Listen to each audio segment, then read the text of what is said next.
ലോക്സഭാ തെരഞ്ഞെടുപ്പ് കഴിഞ്ഞതോടെ യു.പി. ബി.ജെ.പിയിൽ വലിയൊരു പൊട്ടിത്തെറിക്കാണ് തുടക്കമായത്.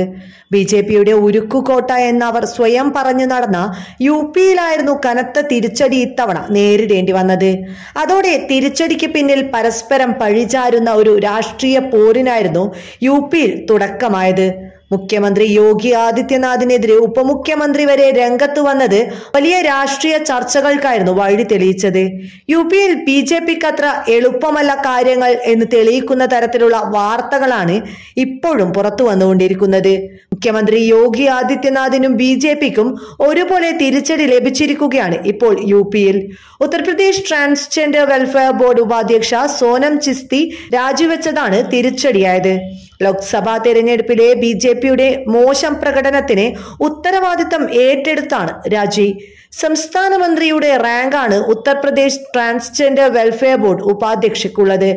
ലോക്സഭാ തെരഞ്ഞെടുപ്പിൽ ജനങ്ങൾക്കിടയിലേക്ക് ബി.ജെ.പിക്ക് വേണ്ടി തനിക്കെത്താൻ കഴിഞ്ഞില്ലെന്ന് രാജിക്ക് ശേഷം സോനം ചിസ്തി പറഞ്ഞു. സംസ്ഥാനത്തെ പാർട്ടി സംഘടന ശക്തിപ്പെടുത്തുന്നതിനു വേണ്ടി പ്രവർത്തിക്കുമെന്നും സോനം ചിസ്തി പറഞ്ഞു. അതേസമയം ഉത്തർപ്രദേശ് ബി.ജെ.പിയിൽ അതൃപ്തി പുകയുന്ന സമയത്താണ് സോനം ചിസ്തിയുടെ രാജി എന്നത് ഏറെ ശ്രദ്ധേയമാണ്. മുഖ്യമന്ത്രി സ്ഥാനത്ത് നിന്ന് യോഗി ആദിത്യനാഥിനെ നീക്കണമെന്നാണ് ബി.ജെ.പി സംസ്ഥാന അധ്യക്ഷൻ ഭൂപേന്ദ്ര സിംഗ് ചൗധരിയുടെ അടക്കം ആവശ്യം. ലോക്സഭാ തെരഞ്ഞെടുപ്പിൽ ഉത്തർപ്രദേശിൽ ബി.ജെ.പിക്ക് കാലിടറിയതിന് പിന്നാലെയാണ് പാർട്ടിയിൽ അഭിപ്രായ ഭിന്നത രൂക്ഷമായത്. പ്രധാനമന്ത്രി നരേന്ദ്രമോദി, ബി.ജെ.പി ദേശീയ അധ്യക്ഷൻ ജെ.പി നദ്ദ അടക്കമുള്ളവരെ ഡൽഹിയിൽ കണ്ട സംസ്ഥാന അധ്യക്ഷൻ ഭൂപേന്ദ്ര സിംഗ് ചൗധരി യോഗി ആദിത്യനാഥിന്റെ ഭരണത്തിലെ അതൃപ്തി അറിയിച്ചിരുന്നു. ഉപമുഖ്യമന്ത്രി കേശവ് പ്രസാദ് മൗര്യയും നേതാക്കളെ കണ്ട് സംസ്ഥാന സർക്കാരിനെതിരെ പരാതി നൽകിയ റിപ്പോർട്ടുകളും നേരത്തെ തന്നെ പുറത്തു വന്നിരുന്നു. സർക്കാരിൽ വൻ അഴിച്ചുപണി വേണമെന്നാണ് ഇവരുടെയെല്ലാം നിലപാട്.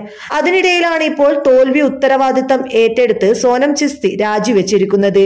ഇതിനു പിന്നാലെ ഇനി എന്തൊക്കെ പ്രശ്നങ്ങൾ യു.പിയിൽ തലപൊക്കുമെന്നത് കാത്തിരുന്നു കാണാം.